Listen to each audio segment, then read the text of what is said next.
किसान को ठंडे पानी के बौछारे दिए गए, 750 किसान मारे गए।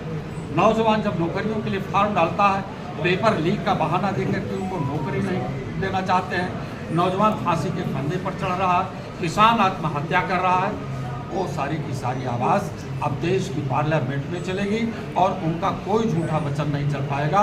ऐसी उम्मीद है कि आने वाले दिनों में ये देश की सरकार नहीं चला पाएगी। पीडीए का कितना फायदा मिला है समाजवादी? पीडीए का जबरदस्त फायदा मिला है। दलित समाज के लोगों ने भारतीय संविधान के लिए बाबा साहब के विचारों को, डॉक्टर लोहिया के विचारों के अनुयायी लोग बढ़ चढ़ करके समाजवादी पार्टी के प्रत्याशियों को जिताने का काम किया।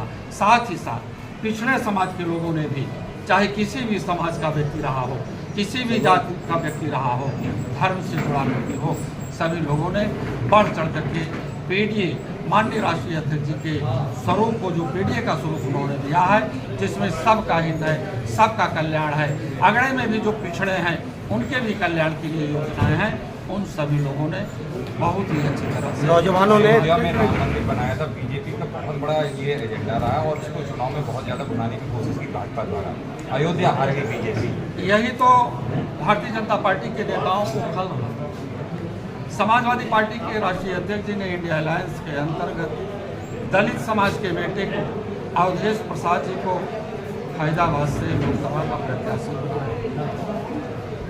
लोगों से कहते रहे भारतीय जनता पार्टी को, जो राम को लाया है उसको लाने का प्रयास करिए, लेकिन अयोध्या के लोगों ने समझ लिया कि राम को तो लाने वाले सब लोग हैं, राम को लाने वाले भाजपा के लोग नहीं हैं। राम ने तो सबको लाया है, और जब राम ने सबको लाया है तो राम को लाने वाले कौन हैं?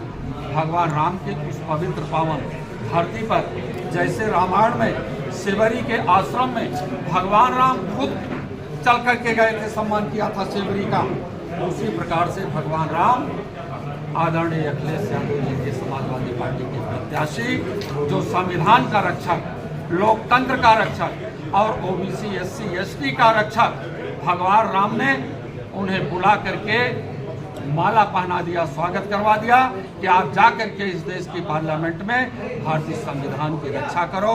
ऐसे भगवान श्री राम के लाल अवधेश जी को देश की पार्लियामेंट में अयोध्या, फैजाबाद ही नहीं बल्कि पूरा मंडल का मंडल, बाराबंकी, आपका सुल्तानपुर, इधर अमेठी, अंबेडकर नगर, सभी जनपदों की जितनी भी विधानसभाएं थी, पूरी की पूरी भारतीय जनता पार्टी, वहाँ के किसानों, नौजवानों, महिलाओं ने मिलकर के साथ। कैंपेनिंग के दौरान आप लोग ईवीएम का बहुत बड़ा मुद्दा उठा रहे थे, अब जीत हुई है ऐतिहासिक, ईवीएम का मुद्दा नहीं दिखाई दे रहा। विपक्ष लगातार आरोप लगा रहा है, अब विपक्ष सरकार आरोप लगा रही, विपक्ष अब ईवीएम की बात नहीं कर रहा है। आपने देखा होगा कि ईवीएम का आरोप ये है कि जहाँ पर प्रशासनिक तंत्र हमारे लोगों को हराने का काम करता है, अपने को जिताने का काम करता है। इनके प्रशासनिक तंत्र ईवीएम के मशीनों के माध्यम से, गणना के माध्यम से फर्रुखाबाद की सीट को हरा दिया, अलीगढ़ की सीट को हरा दिया, मेरठ की सीट को हरा दिया